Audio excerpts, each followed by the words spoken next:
नाजरीन ने पाकिस्तान के तमाम अखबारात ने भी उसी स्याही में अपना मुंह काला कर लिया जो बड़े लंबे अरसे से पाकिस्तान की एस्टेब्लिशमेंट पाकिस्तान में खेल खेल रही है। एक दौर था मोहतरमा बेनज़ीर भुट्टो साहबा की गंदी तस्वीरें बनवा के नवाज शरीफ के साथ मिलकर इन्होंने जहाज़ों से फेंकवाई थी। अच्छी तरह हमें याद है। आजकल मोहतरमा का बेटा जो है वो इन्हीं की गोद में बैठा हुआ है।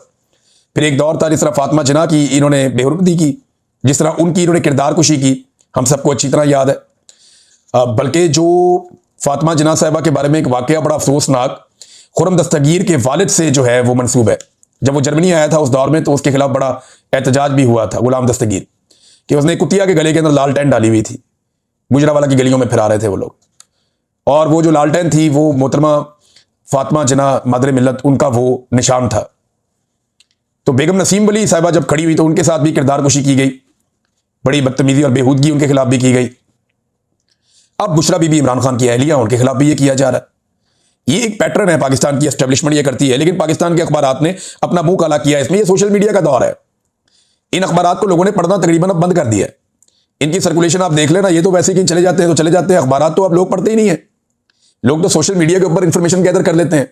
लोग टीवी चैनल्स नहीं देखते, टॉक शोज के सिर्फ वही से देखे जाते हैं जो सोशल मीडिया के ऊपर कट के आ जाते हैं। अदरवाइज टॉक शो पूरा कौन देखता है? कोई भी नहीं देखता। हर आदमी का अपना प्राइम टाइम है, अपने टाइम के मुताबिक वो देख लेता है जो उसको देखना है, और सबको अपनी मर्जी का कंटेंट मिल भी रहा है। तो लोगों की ओपिनियन बनाते हैं लीडर्स, और इमरान खान लोगों की ओपिनियन बना गया है।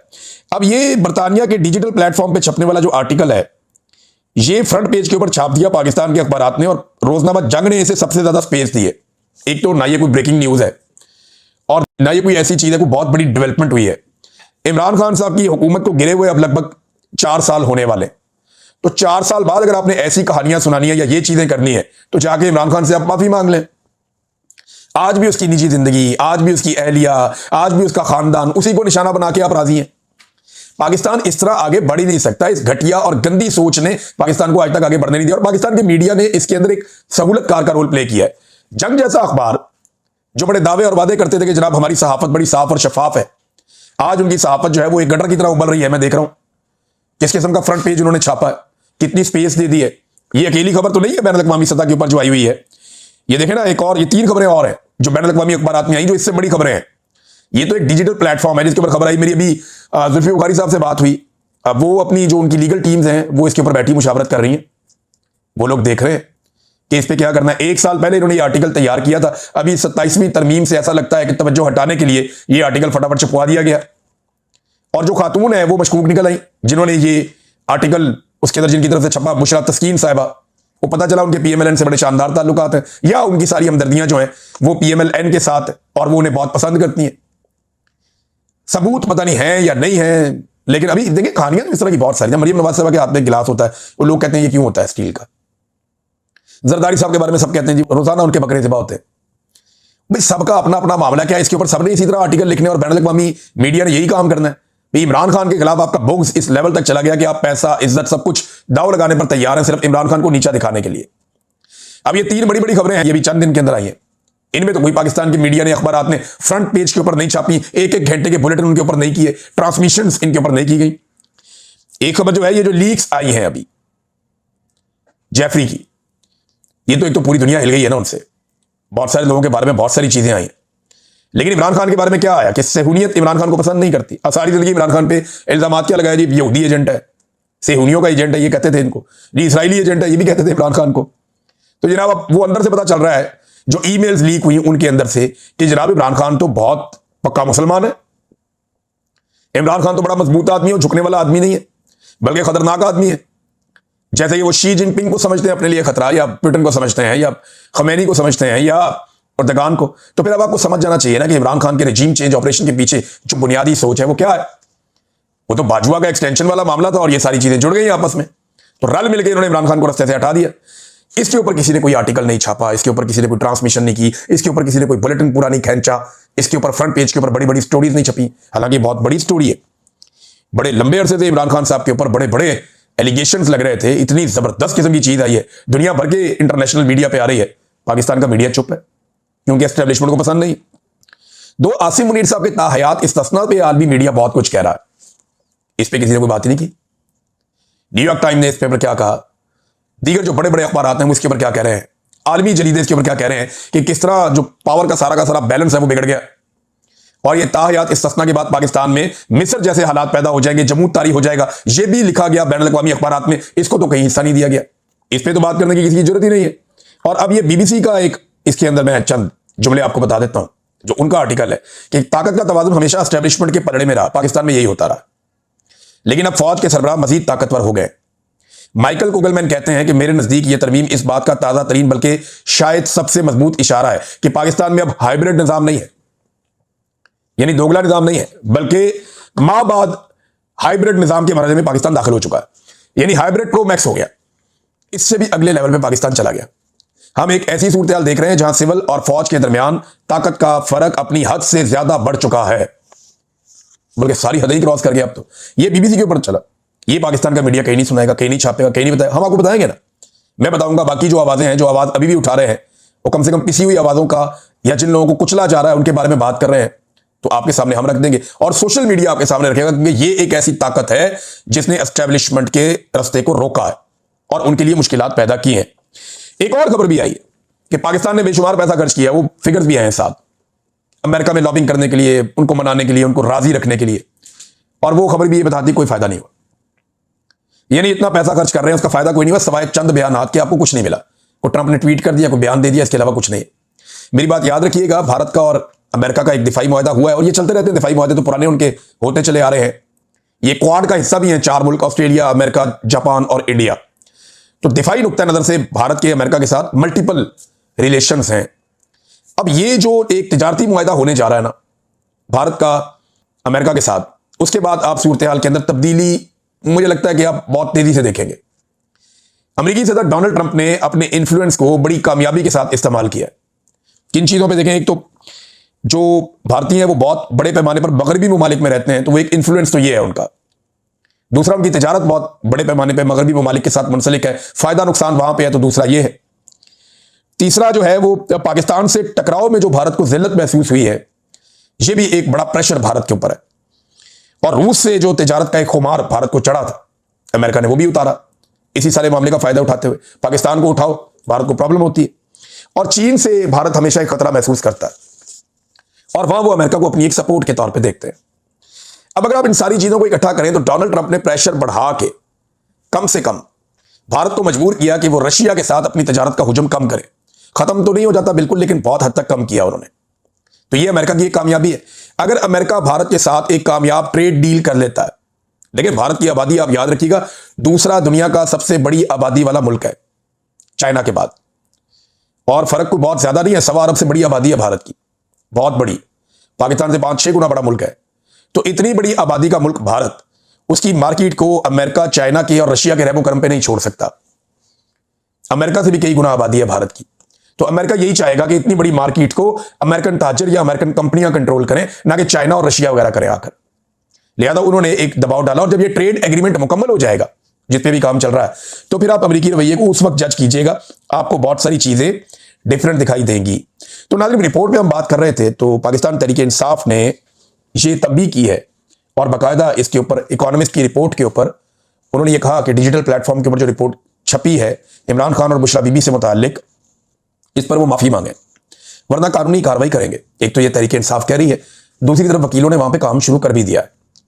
पिछले साल की रिपोर्ट थी, याद रखिएगा, अब छापी गई है, याद रखिएगा, सिर्फ तवज्जो हटाने के लिए। लेकिन तवज्जो हटनी नहीं चाहिए, तवज्जो रहनी चाहिए असल मसले की तरफ।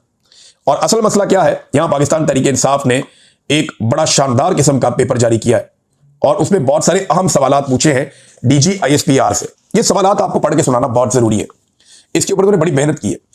लेकिन इमरान खान की जो 2 बड़ी ताकतें हैं ना, जो इमरान खान साहब को देखा, अल्लाह रब्बुल इज्जत की ताकत सबसे बड़ी है, वही रास्ते निकालता है, वही लोगों के दिलों में आपके लिए मोहब्बत डालता है।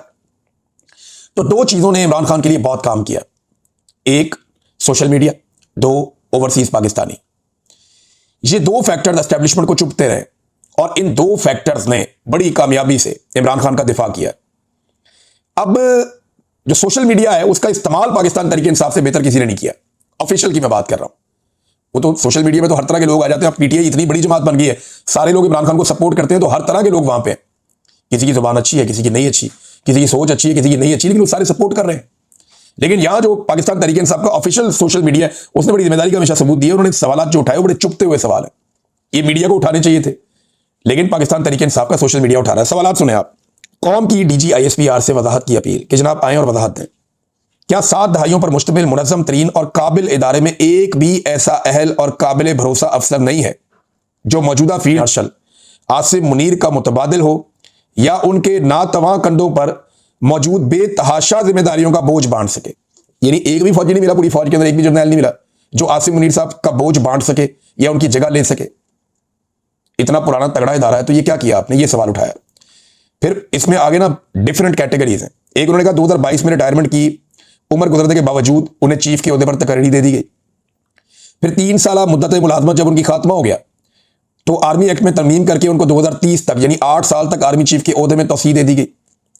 फिर 2030 तक आर्मी चीफ के ओहदे समेत चीफ ऑफ डिफेंस फोर्सेज यानी तीनों मुसल्लह अफवाज की सरबराही का इजाफी कलमदान भी दे दिया गया। फिर जौहरी असासों की निगरानी जैसी अहम जिम्मेदारी भी उन्हें दे दी गई, वो ताकत भी उनके पास चली गई। फिर स्ट्रेटेजिक फोर्स कमांड के जनरल की तैनाती की जिम्मेदारी भी उनके पास चली गई। फिर ताहयात फील्ड मार्शल का ओहदा और उसके साथ मुराद वो भी उनके पास चली गई और वर्दी का बोझ भी उन पर डाल दिया। फिर मुस्तरद शुदा टोले को इक्तदार की मसनद पर लाकर बैठाने की जिम्मेदारी भी उन पर डाल दी। फिर अदलिया मुकन्नना और इंतजामिया की बराह रास्त सरपरस्ती भी उन पर डाल दी। फिर दिफाई समेत सिविलियन इदारों की निगरानी की जिम्मेदारी भी उन पर। SIFC के जरिए बैरूनी सरमायाकारी ला कर डूबती मईशत को बचाने की इजाफी वाशी जिम्मेदारी भी उन पर डाल दी गई। तो ये वजीर खारजा के तौर पर पूरी दुनिया के दौरे भी करते हैं। एक ऐसा है कि खुद तो वजीर खारजा नहीं है, लेकिन ऐसा लगता है कि वही कर रहे हैं। फिर नायाब मादनियात और दीगर कुदरती वसाइल की बंदर बांट की जिम्मेदारी भी उन पर डाल दी गई। तो और क्या क्या करवाना है एक आर्मी चीफ से?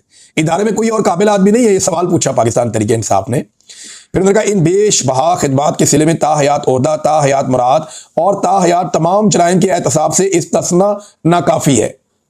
ये जनाब पाकिस्तान तहरीक इंसाफ के सोशल मीडिया ने एक तंजिया किस्म का ट्वीट किया है और बड़े आम सवाल उठाए। उम्मीद करता हूं कि DGISPR इनका जवाब देंगे। देखिए, एक्सटेंशन का किसी के पास क्या जवाब होगा, इस्तिस्ना का किसी के पास क्या जवाब होगा। सादी बात यह है, कौम को आयतें सुनाई कुरान पाक की, कौम को कुर्बानी के लिए तैयार किया, फौज को कुर्बानी के लिए तैयार किया, खुद इस्तिस्ना ले लिया। ये कमजोरी है ना, ये तो बहादुरी नहीं है, ये तो दलेरी नहीं है कि जनाब आप सारे कुर्बानी दें, आप सबके लिए कुरान पाक की आयात नाजिल हुई हैं और मैं गैर इस्लामी और गैर शरई इस्तिस्ना ले लूंगा, मुझे इसकी जरूरत है, आप सबको इसकी जरूरत नहीं है। ये क्या बात हुई भाई? अगर आपने आयात लोगों को सुनानी है तो पहले आपने उनके ऊपर खुद अमल दरामद करना है ना। कौम के लिए, फौज के लिए, आम लोगों के लिए, निचले तबके के लिए, सबके लिए कुरान पाक की आयात और अहादीस और अपने लिए इस्तिस्ना, ये नामुनासिब रवैया है। इससे एक बेचैनी पैदा होगी और ये बढ़ती जाएगी बेचैनी। नाज़रीन, सुहेल अफरीदी ने खैबर पख्तूनख्वा में जो उनकी पॉलिसी रहेगी वो बता दी और ये बहुत इंपॉर्टेंट है, इसको जरा गौर से सुनिएगा वो मामला किस तरफ लेकर जा रहे हैं। उन्होंने कहा कि खैबर पख्तूनख्वा में कोई ऐसी कानून साजी नहीं होगी जिससे किसी को इस्तिस्ना हासिल हो। ऐसा दरवाजा नहीं छोड़ा जाएगा कि वो यहां जुल्म करे और इसका एहतसाब ना हो। यह सुहेल अफरीदी ने कहा।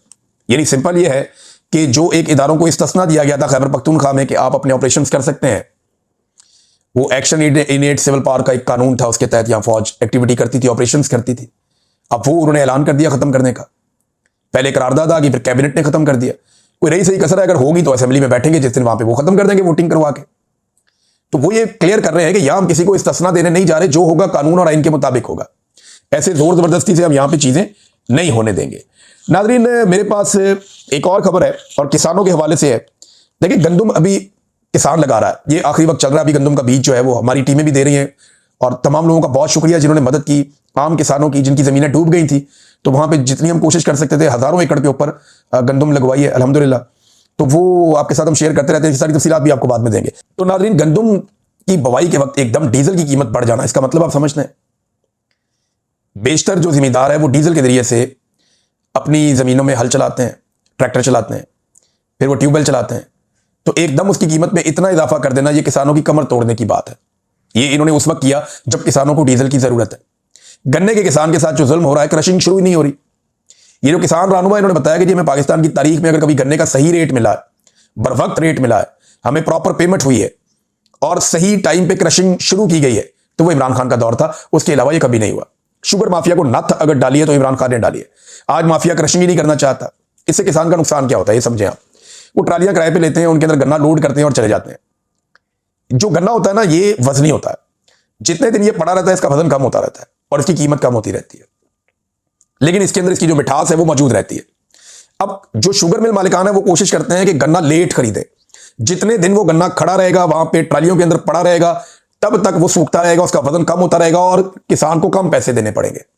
ये वारदात है, तो इसलिए क्रशिंग को लेट करते हैं और हुकूमत इनका कुछ कर ही नहीं पा रही। ये एक 2 नंबरी हो रही है। नाज़रीन, तहरीक लब्बैक पाकिस्तान, अब इसके बहाने पाकिस्तान तहरीक इंसाफ पर भी जुल्म किया जा रहा है। मैंने थोड़े दिन पहले भी आपको बताया था। अब 2 भाई हैं तहरीक इंसाफ के, वसीम मुजम्मल, ये नारोवाल के, इनको भी तहरीक लब्बैक का कारकुन बना के उठा के इन पर टॉर्चर कर दिया। इससे पहले मैं आपको मुख्तलिफ वाकयात बताता रहा। मैंने आपको यह भी बताया कि जहां पे ज़िमनी इंतखाबात हो रहे हैं, तहरीक इंसाफ ने तो पंजाब में उम्मीदवार नहीं दिए। उन्होंने कहा जी खुद ही आप कर लें जो करना है, आपने धांधली करनी है। इस इलेक्शन कमीशन के साथ हम यहाँ पे क्या इलेक्शन लड़ेंगे, यहाँ पे तो बात ही नहीं सुनी जाती। और एक फस्ता यह था, एक जुल्म है, बस सिर्फ आपने रस्मी कार्रवाई करनी है कि जनाब इलेक्शन हुआ था और ये फॉर्म 47 लेके आप घर जाएं। तो ये 2 नंबरी होनी है पंजाब में। लिहाजा वो तो इससे बाहर निकल गए, लेकिन जो लोग फिर भी मैदान में आए उनका भी मुकाबला नून लीग नहीं कर पा रही, पीपल्स पार्टी नहीं कर पा रही। तो वहां जो लोग उनको सपोर्ट करते हैं उनको उठा उठा के उनको भी तहरीक लब्बैक के खाते में डाल रहे हैं। अंदाजा करें आप ये कितना जुल्म कर रहे हैं, कितना जबर कर रहे हैं। पाकिस्तान में जमहूरियत नाम की कोई चीज बची नहीं है। अगर पाकिस्तान ने बचना है तो ये 27वीं और 26वीं आईनी तरमीम को रिवर्स होना पड़ेगा। अगर ये तरमीमें मौजूद रहती हैं तो पाकिस्तान का जो एक जमहूरी वजूद है वो खतरे में रहेगा। खतरे में क्या रहेगा, खत्म ही हो जाएगा, वो होगा ही नहीं, जमहूरी वजूद नहीं होगा। नाज़रीन, पाकिस्तान ने तारीख में पहली बार IMF से एक बड़ी अजीबोगरीब रिक्वेस्ट कर दी है। मोहम्मद ज़ुबैर साहब ने इसको रिपोर्ट किया, मैं देख रहा था इंटरनेशनल मीडिया, उसमें भी है कि IMF अब हमारा बजट बनाता है, वो बताता है आपने क्या करना है और क्या नहीं करना। ये कहते थे ना कि पाकिस्तान को IMF के सामने गिरवी रख दिया। इमरान खान तो 3 साल के लिए आया था, 3 सालों में बेहतरीन परफॉर्म किया। 1.5 साल तो कोरोना वायरस रहा, दुनिया की 100 साल की बदतरीन किस्म की वबा के सामने वो आदमी कामयाब हुआ, सुरखरू हो गया और उसने मईशत को संभाल भी लिया। 2 साल उसकी मईशत जो है वो टेक ऑफ कर रही थी लगातार। लेकिन जब से वो गया इन्होंने बर्बादी फेर दी। हालात ये हैं कि मोहम्मद ज़ुबैर साहब बताते हैं कि पाकिस्तान की गवर्नमेंट ने इतनी, ये इनकम्पिटेंट गवर्नमेंट है, इतनी नालायक और नकम्मी हुकूमत है कि इन्होंने IMF से रिक्वेस्ट कर दी है, दरखास्त कर दी है कि अपने प्रोफेशनल्स और टेक्निकल असिस्टेंट्स आप हमें दें ताकि हम अपनी बजट की मैनेजमेंट को इंप्रूव कर सकें। भाई, जो हुकूमत अपना बजट इंप्रूव नहीं कर सकती, अपना बजट नहीं बना सकती, बजट के ऊपर खुद से काम नहीं कर सकती, वो मुल्क को कैसे चलाएगी? अंदाजा करें आप। अब तक के लिए इतना ही। अपना ख्याल रखिएगा, अपने चैनल का भी। अल्लाह हाफ़िज़।